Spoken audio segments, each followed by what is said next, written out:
Yeah. Go. I get a day. I played soccer and I run and I won. Gabby, who do you think's faster, you or Wallace? Oh, you wanna race? Let's go. Let's see. Okay. Go. Let's see.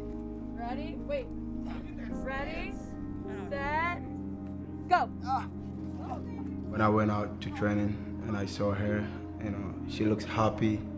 Some kids would come out and be shy. Gabby wasn't shy. She came out, she was like, yeah, I'm part of you guys. Let's do it. We felt like we knew each other, for a long time, and that was the first time we met, and she was not shy. She was just, and I was like, okay.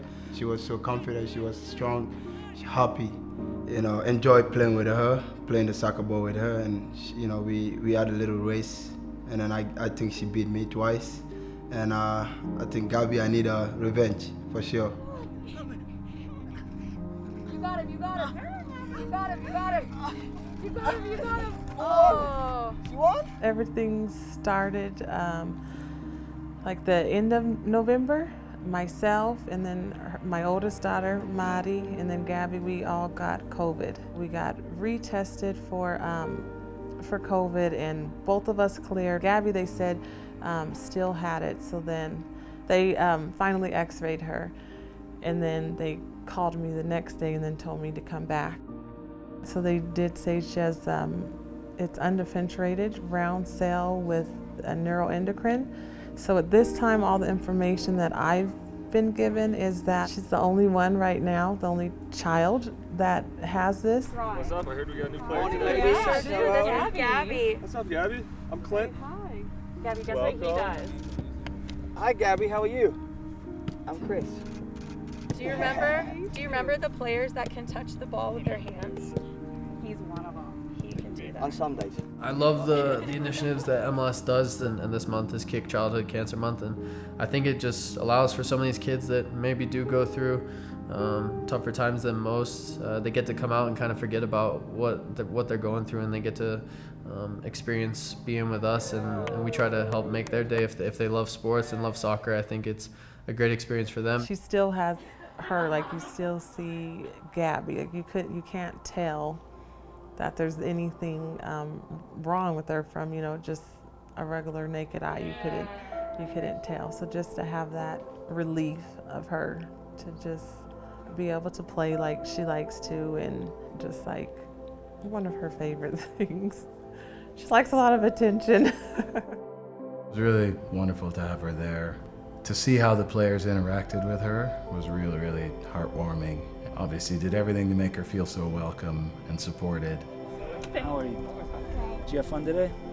Yeah, okay. The way the guys were with her was really fantastic, and I think in a lot of ways the perception is that we inspire her, but in reality she inspires us because we look at what she's going through, and still the zest for life that she has, and so energetic and just is so happy to be there. And for us, it's just a reminder that we're in a very special place, and we're very fortunate to be where we are, and definitely draw some inspiration from her.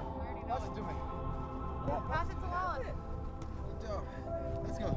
Oh gosh. Let's go. Come. I did not sign up for this. Finish. No way, no way, no way. Yeah. High five. Good job. We don't get to do this kind of stuff every day.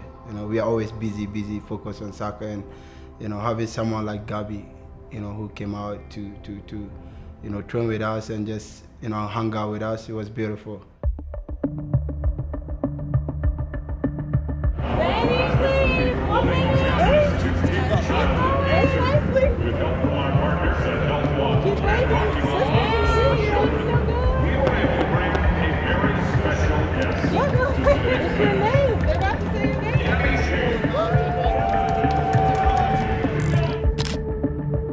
Gets us going as the LA Galaxy are away to the Colorado Rapids. I was really pleased with some of the opportunities we created early, and then in the second half I thought we did a decent job of probing and trying to find ways to wear them down, and in the end, it was a really well put together attack that led to the goal. As the cross comes in for Barrios! The smallest man on the pitch, rising to win the header, and the Rapids continuing their incredible season. I thought it was a hard game, hard conditions. The heat was out of this world, but I think the boys did a good job. We stayed in the game. It's always tough to go up 1-0 at home and then give up a goal, but we got to move forward. Harry Steris, who goes long over the top. Groen-Seer's in behind here. Samuel Groen-Seer, who scored! Tough day, difficult conditions, a well-organized team that came in with a game plan to stop what we do. And through it all, not as clean as we want to be, but certainly some really good moments. Fantastic goal. Fantastic goal. Great ball, great finish. One lapse defensively. To think that we're not going to go through the season and make mistakes would be silly, right? So at the end of the day, it was really a tough game, tough fought, really hard fought game. And at the end of the day, we still keep moving forward. We don't move as far forward as we wanted to. We still keep moving forward. Can you get a picture? Thank you. You pull it really hard? Yeah.